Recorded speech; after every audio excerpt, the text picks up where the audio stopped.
Si. Et tu reprends avec moi.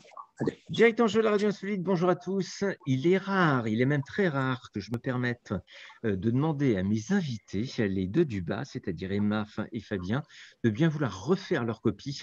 Mais on était sur cette interview, c'est sympathique ce matin. Et puis, il y a eu un truc inattendu qui s'est passé, qui a fait que vous reconnaissez ce grand bonhomme qui est en haut à gauche, qui se trouve… tu te trouves où, monsieur Guillaume, Alain de ton prénom? Sur une île qui fait partie des îles d'Or. Il y en a 3. Porquerolles, Ouais. Porquerolles, le Levant. Je suis au Levant et par correction devant vous, Marion, mon ami, m'a dit habille-toi parce qu'habituellement sur l'île, on est tout nu. Ah, carrément. Oui, bien sûr.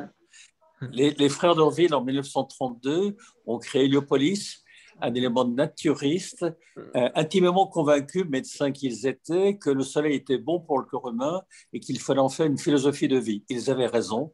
Je les ai suivis. En 1932, je n'étais pas né, mais bien après, je suis venu au Levant depuis 40 ans et j'ai acheté un terrain il y a 20 ans pour faire construire ma maison depuis 2006. Voilà. Alors, Alain Guillaume, qui es-tu? Que fais-tu dans la vie, s'il te plaît?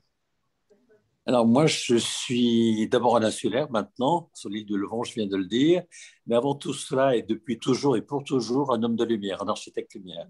J'ai eu le bonheur de créer mon cabinet architecture lumière il y a 42 ans, vous n'étiez pas nés tous, et avec l'intime conviction que la lumière était et toujours l'écriture du beau, l'écriture du patrimoine, l'écriture de notre héritage. Et j'en ai fait un pacte avec les collectivités locales qui, à l'époque, disaient « Alain, tu es fou, jamais on ne pourra le faire, après jamais on ne pourra te payer ». Ils n'avaient pas complètement tort.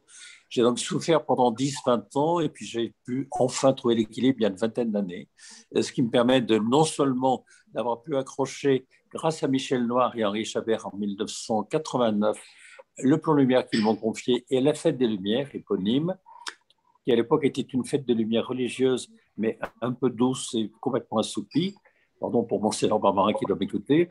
Mais j'ai voulu la redynamiser et faire en sorte que cette fête soit une fête populaire, pas populiste, en gardant les fondamentaux de la religion, bien sûr, mais en dépensant cela de façon à faire un élément de communion pour tout le monde, petit, grand, moyen, intelligent, pas intelligent, blanc, noir, jaune. Moi, je les aime tous. Qui sont les deux personnes qui sont avec nous? On commence par qui? Par Emma ou on commence par Fabien? La galanterie voudrait que. Alors, on commence par Emma, vas-y. Voilà, donc moi je suis auteure, comédienne et psychanalyste. Et j'ai rencontré Alain il y a un peu plus de 2 ans, peut-être presque 3 ans maintenant, oui. 2018, il y a eu 3 ans. C'est ça, oui, il y a 3 ans, lors de la création en fait d'un spectacle qui s'appelle Univers la lumière. Et dans le contexte en fait du spectacle, j'ai contacté pas mal d'artisans de la lumière ou de scientifiques qui sont en lien avec la lumière. Et c'est dans ce contexte-là en fait que j'ai rencontré Alain. Et alors, ce qui était fou, je ne sais pas si je l'ai dit à Alain d'ailleurs, c'est que à l'époque où le projet émergeait tout juste, j'avais dit à des amis que vraiment ce qui serait génial, c'est de pouvoir rencontrer le créateur de la Fête des Lumières de Lyon, parce que ça avait un lien avec le spectacle et que vraiment ce serait une chance incroyable.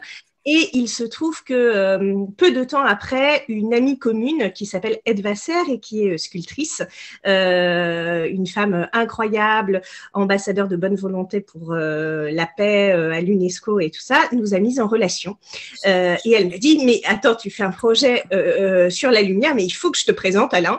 Et voilà, et mon désir est devenu réalité, ou mon rêve est devenu réalité, comme dirait Saint-Exupéry. Et c'est comme ça qu'on est rentré en contact. Très bon exemple, Saint-Exupéry, très bon exemple, qui est à l'actualité actuellement sur Lyon. Fabien.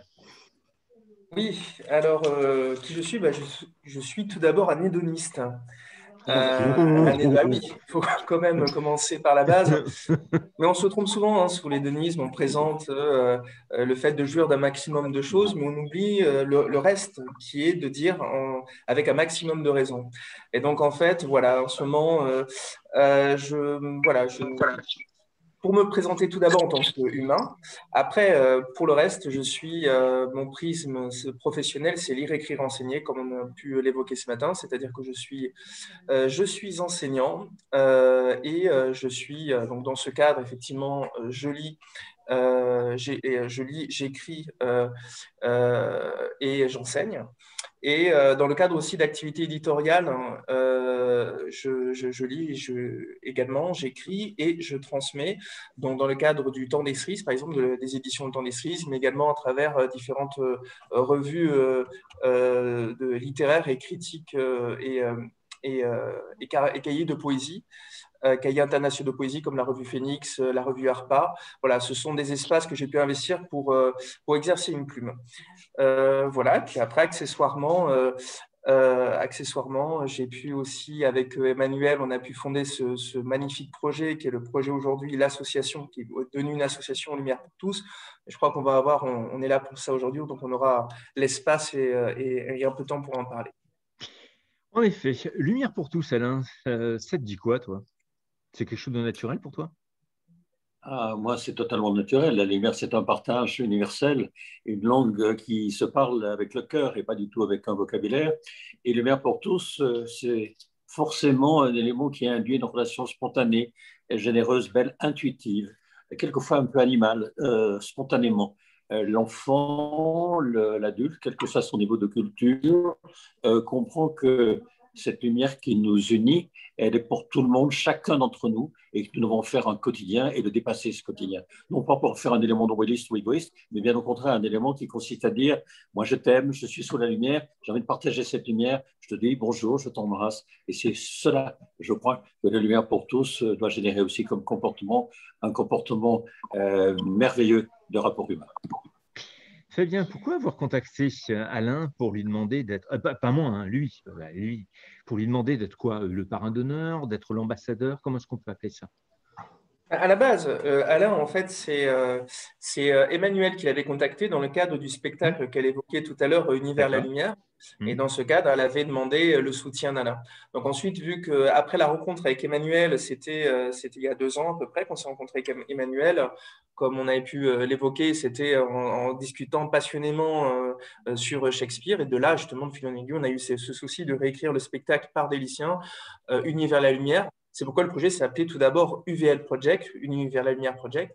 Et donc, c'est dans ce cadre que Emmanuel avait contacté Alain. Et puis après, ça s'est imposé effectivement lorsqu'on a voulu élargir la dimension d'Univers la Lumière pour aller vers autre chose. Effectivement, s'est imposé le désir de solliciter à la fois Alain, que Emma avait contacté dans le cadre de son spectacle, mais également d'autres personnes comme Costel Subran, qu'on évoquera peut-être tout à l'heure. Voilà. Puis d'autres personnes aussi que Emmanuel avait eu l'occasion aussi de contacter, que je connaissais aussi par ailleurs, et qui apportent aujourd'hui beaucoup de joie et de lumière à ce projet, comme Frédéric Lenoir, et avec Leïla Anvar, ils ont pu faire une intervention et constituer un binôme absolument émouvant au lycée Henri IV. Ça s'est passé récemment dans le cadre du projet. On aura aussi peut-être l'occasion d'en dire 2 mots. Je veux rappeler simplement qu'il y a déjà eu une émission qui a été réalisée, une spéciale qui a duré 45 minutes ce matin. Évidemment, cette émission va, hein, 45 minutes et 32 secondes pour être précis. Je tiens à remercier Zoom qui a prolongé de 32 secondes. Moi, j'avais l'alerte depuis 10 minutes et tout. Et donc, évidemment, cette émission sera diffusée. Mais là, c'était important qu'on ait un Guillaume. Dis-moi, Emma. Et donc, on fait comme si on ne connaissait pas les questions. Donc, Voilà, c'est ça. Non, on va quand même jeu. s'adapter à notre présence.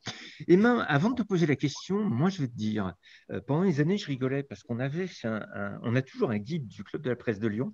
Et je rigolais pendant des années parce que je disais, regardez, c'était à peu près comme ça. C'est-à-dire qu'il y avait, on voit pas mes deux mains, si on voit mes deux mains. Voilà, j'ai tourné, c'était à peu près comme ça. C'est-à-dire que tu avais Alain Guillaume qui était là et Alain Moreno qui était là. Et moi, je disais, ouais, je suis sur la même page qu'Alain Guillaume et tout. Et puis, le jour où je l'ai rencontré, comment est-ce qu'on peut dire? J'avais du mal à parler. Quand tu l'as rencontré, quel sentiment tu as eu? Parce que c'est quand même. Bon. Il est un peu connu dans le monde entier, lui, hein, pour info. Hein. Alors en fait, d'abord la rencontre, elle s'est faite au téléphone. Enfin, c'était absolument génial parce que dans le cadre de la démarche et des gens que j'avais contactés à ce moment-là, en fait, j'avais envoyé un questionnaire, un petit questionnaire de Proust, en demandant aux personnes que je contactais si elles accepteraient en fait de remplir ce questionnaire qui visait à dire qu'est-ce que la lumière pour vous, si vous étiez un astre, lequel seriez-vous, si vous étiez à un moment de la journée, enfin ce genre de choses. Et en fait, il se trouve que donc Edva, quand elle m'a mise en relation avec Alain, elle m'a dit mais envoie-lui ton questionnaire et puis elle m'a envoyé le mail. Donc j'ai envoyé le questionnaire. Je me souviens à ce moment-là, je faisais cours, je donnais des cours de scénario et puis je sais pas, peut-être 10 minutes après l'envoi du questionnaire, donc juste après ma pause, en fait, le téléphone sonne. Et évidemment, je ne réponds pas parce que je suis en cours. Et au moment de l'autre pause, j'écoute le message et j'ai ce message absolument adorable. Bonjour, je me présente. Je suis Alain Guillot. Je pense que vous ne me connaissez pas, mais c'était très mignon, d'une humilité incroyable. Et voilà, donc je l'ai rappelé et on a eu un échange à l'image un petit peu de l'échange qu'on peut avoir là, plein de poésie et de bienveillance avec Alain. Et puis ensuite, on a eu l'occasion de se rencontrer plusieurs fois à Paris et surtout, alors ça, je dois le dire parce que c'est quand même extraordinaire, c'est-à-dire qu'au moment où en fait le spectacle a été créé à la mairie du 9e arrondissement. Il n'a pas été créé le 16 mai, mais le 17 mai, parce que le 16 mai, il y avait plein de choses qui étaient organisées à l'UNESCO. Alain dans une générosité totale et absolue, est venu illuminer la mairie du 9e arrondissement de Paris. Il a fait un travail d'orfèvre pour mettre en valeur ce bâtiment, qui est un très beau bâtiment, pour que, à l'issue du spectacle, en fait, quand les gens sortaient et allaient dans la cour d'honneur de la mairie pour aller de l'endroit de la salle de spectacle à la salle où était réservée la réception, etc., les gens puissent profiter en fait de la beauté du lieu à travers sa mise en lumière. Et Alain a fait tout ça dans une espèce de générosité qui va tout à fait dans le sens de lumière pour tous. Et ça, vraiment, je t'en suis infiniment reconnaissant, Alain. Et pas que moi, je pense tous les habitants du 9e arrondissement, parce que c'était un moment magique, quoi. Dans cette rencontre, Alain Moreno, c'est étonnant, avec Emmanuel, c'est exactement ce qui sous-tend notre rencontre par téléphone aussi avec Fabien, qui est à côté de nous par téléphone aussi, puisque ça s'est fait comme ça, une rencontre par téléphone, qui s'est passée de façon merveilleuse, généreuse, intelligente, avec des valeurs partagées. Et alors, pour tout vous dire, c'est que si je connais maintenant Alain Moreno depuis longtemps, si je connais Mascalé depuis longtemps, je ne connais pas encore, sauf maintenant par téléphone, Fabien Menado, mais ce n'est que partie remise très bientôt. Et tu l'as entendu, Fabien, à partir du moment où j'ai cette action qui... Je me veux partenaire, je me souhaite partenaire et j'ai envie d'accompagner les projets. Donc, j'ai envie d'être à tes côtés aussi, Fabien, pour pouvoir faire comme je l'ai fait auprès d'Emma en 2018 en mairie du 9e. On va le faire, je pense, on va l'évoquer à la Moreno, puisque tu seras là, bien évidemment, peut-être pour 8 décembre cette année, puisque cette fête des Lumières, elle est là. Et on a envie, à l'initiative de Fabien et d'Emma, de pouvoir la partager avec d'autres villes, d'autres lycées, d'autres collèges. C'est une idée lumineuse et je pense que nous allons l'évoquer maintenant. Alors justement, Fabien, pourquoi tu décides, toi qui pourrais très bien profiter de ta notoriété, dont on aura, pourquoi tu décides de t'associer à ce type de projet?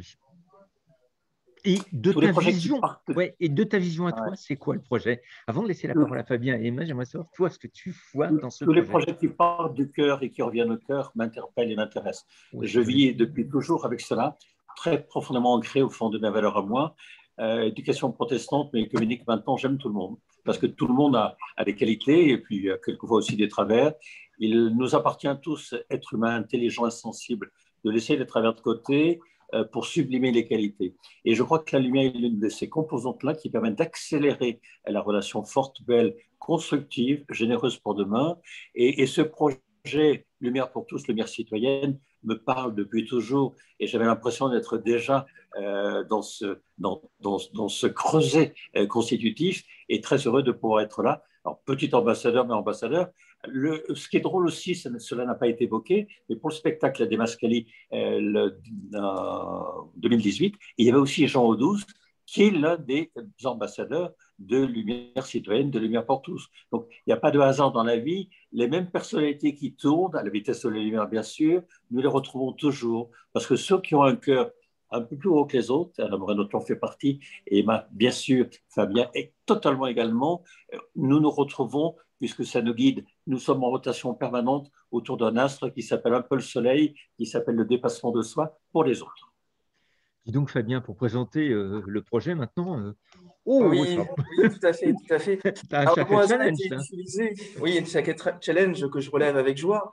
Tout d'abord, je partage avec joie tout ce que vient de partager Alain. On a effectivement quelques sensibilités communes. Bon, déjà, nous travaillons aux mêmes heures, mais aussi, il y a Alain, visiblement, est protestant aussi, a ce passé protestant, comme je l'ai pu l'évoquer ce matin. Plus jeune, je voulais être pasteur. Et finalement, j'ai pris le chemin de l'enseignement. Mais ce qui me paraissait être le dénominateur commun des deux démarches, c'est la transmission. Et là, on se retrouve aujourd'hui unis pour transmettre, justement. Et donc, c'est très beau. Euh, donc voilà, donc déjà réagir là-dessus, parce que c'est vrai que c'est aussi une joie aussi de partager à la fois une réflexion, aussi parce que c'est une sorte de créativité aussi ensemble, une sorte de bouillon de culture, les idées fusent et on est très heureux parce qu'en fait, en réalité, on s'élance vers l'avenir. Et je crois que puisqu'on parle de lumière pour tous, je pense qu'il faut vraiment insister sur la philosophie du projet. Et cette philosophie, elle se tourne essentiellement vers la jeunesse et vers l'avenir. Et je crois que si on l'a appelé ainsi lumière pour tous, c'est justement pour pas l'appeler lumière sur soi. C'est-à-dire que la lumière pour tous, il y a quelque chose qui est de l'ordre du don de soi et de chacun dans un élan de créativité. Et il s'agit dans cet élan de créativité-là de montrer à cette nouvelle génération qu'elle a en elle le germe d'une étincelle créatrice qui peut l'amener extrêmement loin. Il s'agit en fait de démocratiser un savoir sensible qui est au-delà d'un capital culturel et donc d'être au-delà des barrières sociales. Voilà. Donc, en fait, il y a peut-être une image qui résume assez bien l'initiative du projet Lumière pour tous. Ça m'est venu ce matin, justement. Et c'est l'image d'un jardin. Nous ne sommes que les jardiniers et ce que l'on souhaite surtout, c'est mettre la lumière sur les roses du jardin.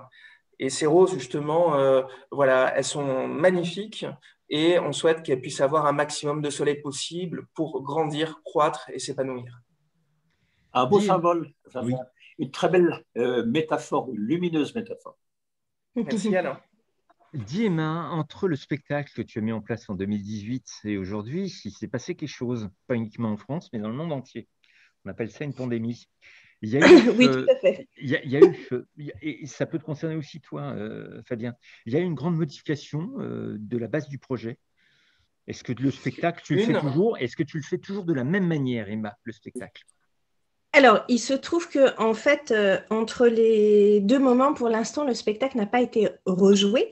Il va l'être incessamment sous peu, mais il n'a pas été rejoué. Et de toute façon, il ne va l'être pour le moment quasiment que dans le cadre en fait du projet Lumière citoyenne. Quoique, il va y avoir une ouverture à un public plus large le 24 juin prochain, puisque il sera donné dans un château à côté de Nantes, grâce à l'entremise d'un autre écrivain de la lumière qui est photographe et qui s'appelle Sébastien Carle et qui fait partie du projet, puisqu'en fait je ne suis pas du tout toute seule sur le projet, on est plein d'artistes en fait à intervenir sur le projet et plein d'artistes extraordinaires. Il y a d'autres acteurs, il y a une comédienne, notamment Mathilde Mosnier, qui est une actrice absolument prodigieuse et une femme d'une immense générosité, mais il y a aussi plein d'artistes plasticiens, photographes, et puis peut-être tout à l'heure quand on présentera les établissements, ce sera parce qu'il faudra de toute façon mettre de la clarté sur l'organisation qui est quand même assez complexe. Enfin voilà, Oui, tout à fait, si vous voulez. Enfin, en tout cas, tout ça pour dire que donc ce projet, enfin ce spectacle n'a pas été, il a été joué plusieurs fois, mais il n'a pas été rejoué depuis la pandémie. Évidemment, la pandémie, je crois qu'elle nous invite tous à une espèce de retour à l'essentiel, mais pas celui forcément qui est édité par notre gouvernement, mais disons en tout cas aux valeurs auxquelles nous tenons profondément. Et je pense évidemment que ça que ça fait partie, enfin en tout cas je pense que j'en dirais 2-3 mots dans le spectacle, de la même manière que le spectacle parle aussi du Bataclan, enfin de ce genre de choses, parce qu'en fait la question de la lumière, enfin moi ce qui m'intéresse, et je pense que c'est également ce qui intéresse Fabien, enfin c'est vraiment à cet endroit-là qu'on se retrouve, c'est vraiment la notion de lumière, en fait dans tout ce qu'elle englobe, à la fois la lumière du soleil, mais la lumière qu'on a en philosophie, le siècle des Lumières, mais la lumière aussi spirituelle. Et évidemment les différentes formes artistiques qu'elle va prendre. Et je crois que de se connecter à la lumière, mais tout simplement au soleil dont parlait Alain tout à l'heure, eh bien, c'est important. Et cette lumière-là, elle ne m'appartient absolument pas. Elle n'appartient à aucun membre, même aucune des personnes qui est là aujourd'hui. En fait, la lumière, elle est partout. On est tous, je ne sais pas si vous le savez, mais et ça, c'est pas moi qui le dis, c'est Hubert Reeves et Jean Audouze, mais en fait, on est fait de poussière d'étoiles. Je veux dire réellement, quoi. Physiquement, vous et moi, nous sommes de la poussière d'étoiles. Et je pense que se connecter à ça, c'est extrêmement poétique, en fait, et extrêmement positif aussi. Donc, voilà, c'est un peu le message que j'ai envie de faire passer. J'avais envie de le faire passer avant. Je pense qu'aujourd'hui, j'ai encore plus envie de le faire passer. Puis moi, je suis psychopraticienne, psychanalyste. Je reçois des gens en ce moment et je pense que nous avons plus que jamais besoin de lumière. Oui, Alain, tu disais? Pardon. Alain? Dis Alain, est-ce que tu m'entends là? Parce que je ne te vois plus bouger. Allô? Oui, tu m'entends? Oui. Alors, en fait, on est censé être 4, mais nous sommes 5. Alors, je dois savoir si nous sommes 5 ou si c'est toi qui as pris un nom. C'est toi qui as pris un nom de scène. Parce que je te rappelle que sur chaque diapo de Zoom, on peut voir des prénoms. Alors, on voit bien Mirella. On voit oui, Fabien, alors c'est pas mon prénom, c'est celui de ma fille. Non, c'est pas grave. Et on voit Marion. Alors, Marion, c'est ton nom de scène, Alain, ou c'est quelqu'un que tu nous as caché? Non, Marion. Ça décroche un peu. Une qui a cette technologie que je n'ai pas, donc de faciliter avec vous et pour vous. D'accord. Voilà. Mais vous la verrez physiquement bientôt quand nous allons tous ensemble préparer cette belle aventure pour la fin de cette année avec des lycées, avec des collèges, avec sans doute des universités. Peut-être aussi, Fabien va l'évoquer tout à l'heure, Villeurbanne, pour des raisons évidentes que Fabien expliquera. Et tu le sais, toi, Alain, puisque tu es à l'écoute de tout ce qui se fait sur la région Lyon-Rhône-Alpes. Et Villeurbanne sera une grande capitale, mais Fabien va nous le dire. Exactement. Alors, je tiens à vous signer, comme ça vous saurez, vous avez vu, nouveau slogan, je suis hybride et j'en suis fier. Il nous reste 10 minutes, puisque Zoom va couper dans 10 minutes, gentiment. Pourquoi Villeurbanne? Villeurbanne, très simple. C'est vrai qu'il y a eu un truc complètement fou, personne ne s'y attendait. On ne s'y attendait pas, parce que la concurrence était très conséquente. Et mercredi, il y a 10 jours, on a découvert à 13h l'info qui a été très rapidement traitée, puisqu'à 15h, on était tous en mairie centrale, pour être très fiers du fait que Villeurbanne a été nommée capitale française de la culture. Et c'est la première fois qu'une ville française, donc, et c'est la première fois d'ailleurs qu'il y a ce type de capitale française de la culture. Alors, les villes concernées, Fabien, c'est partout, dans toute la Terre, dans toute l'Europe, dans toute la France. Ton micro, Fabien. On t'entend plus. Ah, ça y est, t'es revenu, Fabien, vas-y. Oui. Fabien? Voilà, c'est bon. Oui, alors pour toute la Terre, peut-être pas non plus, mais le projet, déjà, qu'il soit une belle plante, c'est déjà un beau programme. Oui, bah, ça permet déjà de parler, en parlant des différentes villes, ça permet aussi de saluer les différents acteurs qui font vivre le projet, parce que Lumière pour tous, c'est aussi une équipe, hein. Tout à l'heure, Emma évoquait le projet de remettre en scène le spectacle écrit par des lycéens, réécrit par des lycéens, c'est-à-dire Univers la Lumière. Parce que je crois que vraiment, le cœur du projet, encore une fois, pardon de remettre le projecteur là où il doit être, ce sont les lycéens. Et c'est d'abord à eux vers eux qu'on se tourne pour l'avenir et parce qu'on croit en eux. On envoie un message à la jeunesse, c'est de dire que le monde demain sera difficile, mais qu'ils en seront dignes et ils seront forts et on croit en eux et on transmet aussi dans ce cadre-là. Et c'est bien dans ce cadre aussi qu'on évoquait ce matin, par exemple, ces mots d'Albert Camus lors de son discours de Stockholm. On est en 1957, il reçoit son prix Nobel et il dit très bien qu'il n'appartient pas à notre génération de sauver le monde, mais d'empêcher que le monde se défasse. Je crois que plus que jamais, on incarne cette génération dont parlait Albert Camus, et je pense que notre devoir, c'est de donner à cette nouvelle génération de quoi affronter le monde de demain et de le faire sereinement. Donc en fait, le projet, c'est d'abord un Lumière qui est pour la jeunesse, et bien sûr, même si ensuite il sera amené à s'élargir, il faut, je crois, rappeler ça. Et donc, aussi, pour y voir clair, c'est vrai que tout à l'heure, on a utilisé, je me permets cette précision, on a évoqué Lumière pour tous, Lumière citoyenne, Univers la Lumière, ça peut être très confus. En réalité, pour mettre un peu de clarté, il s'agit quand même de préciser que Lumière pour tous est l'association et que Lumière citoyenne est le volet d'action qui se tourne vers les lycéens. Nous commençons nos actions de Lumière pour tous par ce volet tourné vers la jeunesse qui est Lumière citoyenne. Et c'est dans ce cadre que justement on s'oriente avec les 7 lycées et 7 établissements qui sont présents sur le projet vers les visions nocturnes qui auront lieu le 8 décembre 2021 parce que le 8 décembre c'est la fête des Lumières. Et là on tire notre chapeau à notre cher Alain Guillot. Justement parce qu'on va, le 8 décembre, qui correspond à la fête de la lumière à Lyon, on va élargir justement cette perspective en projetant des travaux des lycéens ou de collégiens sur l'ensemble sur un élément du patrimoine. Alors, parmi ces établissements, on peut citer Henri IV, on évoquait tout à l'heure Leïla Var, Frédéric Lenoir, qui sont intervenus et Muriel Jean, Omar Youssef Suleiman, écrivain, et journalistes qui sont intervenus à Henri IV. Donc, on a également le collège Joseph Fabre qu'on salue à Rodez. Donc, c'est l'enseignant, c'est Julien Ténès et c'est l'artiste et comédienne Mathilde Mosnier qui fait un travail absolument incroyable. On a Nantes qu'on évoquait tout à l'heure avec Sébastien Carl qui est photographe et le collège Diwan avec Sébastien Perron et Hélène Gib pour les enseignants. On a Metz avec Jean 23 et Astrid Eman qui est une photographe et qui fait un travail aussi extraordinaire qui intervient à Metz. Et puis on peut bien sûr évoquer Léo Lagrange à Bondy et le lycée Liberté à Romainville, donc avec Juliette Gombeau, Alice Brossard notamment, qui font un travail avec Véronique Durutti qui est photographe. Voilà, donc c'est une équipe où au final quand même on est assez nombreux.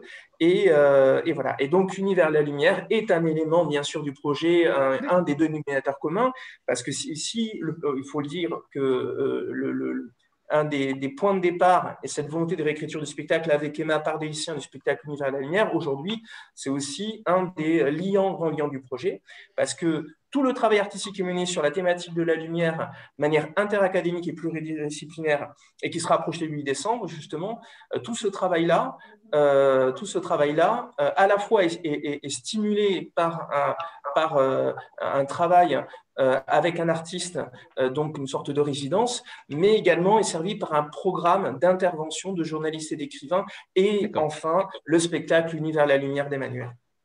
Alain, c'est important de s'adresser aux jeunes? Fondamental. Fondamental parce que dans un monde qui doute, dans un monde qui souffre, ces jeunes disent, les pauvres, on ne pense plus à nous. On ne va plus au collège, on ne va plus au lycée, on ne va plus en fac, on est confinés. Et ça, c'est dramatique pour eux et pour leur devenir. Qu'un élément aussi fortement marqué vers l'excellence, Lumière citoyenne puisse d'aller chercher en disant, jeune homme, jeune fille, regarde, tu as 15 ans, tu as 16 ans, tu as 20 ans, peu importe. L'important, c'est qu'il soit à l'écoute. Nous pensons à toi, nous pensons à vous. Nous avons envie de vous faire partager des valeurs que nous avons pu explorer, que nous connaissons un peu plus maintenant parce que nous sommes tes aînés et nous avons envie de garder, non pas pour nous, mais garder profondément dans nos cœurs ces valeurs pour vous les faire partager et que vous puissiez avoir cette capacité à grandir avec cette lumière partagée.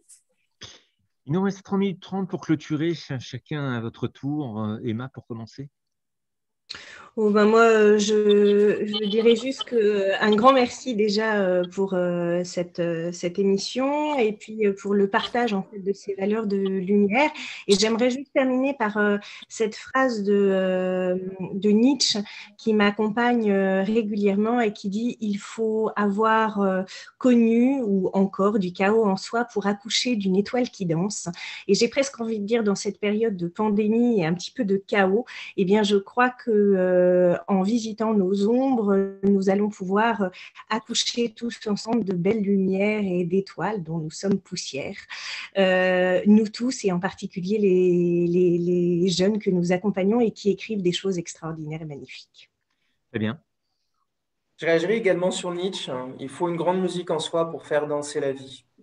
Voilà, donc je pense que c'est une belle image pour continuer à danser et chercher ce qui nous fait croître. Moi, avant de laisser la parole à Alain pour clôturer, ce qui est tout à fait naturel, je dirais simplement que je reprends des mots qui m'ont été dits par un dénommé Alain Guillot, qui m'a dit: je ne mets pas en lumière, je fais une scénographie lumineuse pour mettre en valeur les objets, pour mettre en valeur les bâtiments. Alain, c'est toi qui clôture.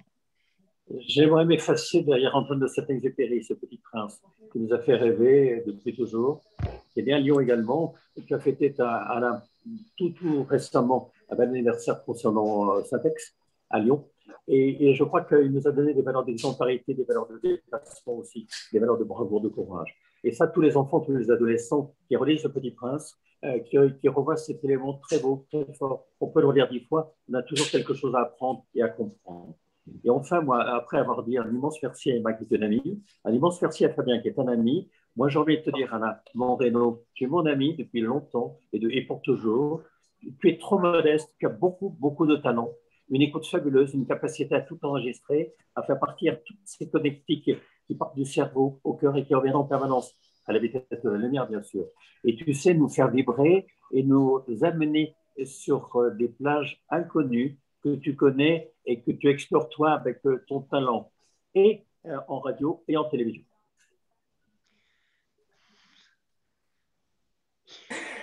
Le silence veut dire beaucoup de choses. Alors, juste pour clôturer, ne pleure pas, là, ne pleure pas. Il faut rire, là, il ne faut pas pleurer. Je voudrais juste en finir pour vous signaler que ça n'est pas du tout fini, puisque j'ai le plaisir de vous annoncer que demain, mardi 13 avril, dans le cadre de la journée spéciale qui va être le 18 avril, ce fameux dimanche, je vais avoir le plaisir d'accueillir sur l'antenne à 9h30 le directeur de la Maison du Petit Prince à Saint-Maurice-de-Rénan. C'est la maison qui a été achetée il y a quelques mois par le Conseil régional Auvergne-Rhône-Alpes et qui va être le musée de Saint-Ex. En tout cas, merci à vous trois d'avoir participé à cette émission spéciale.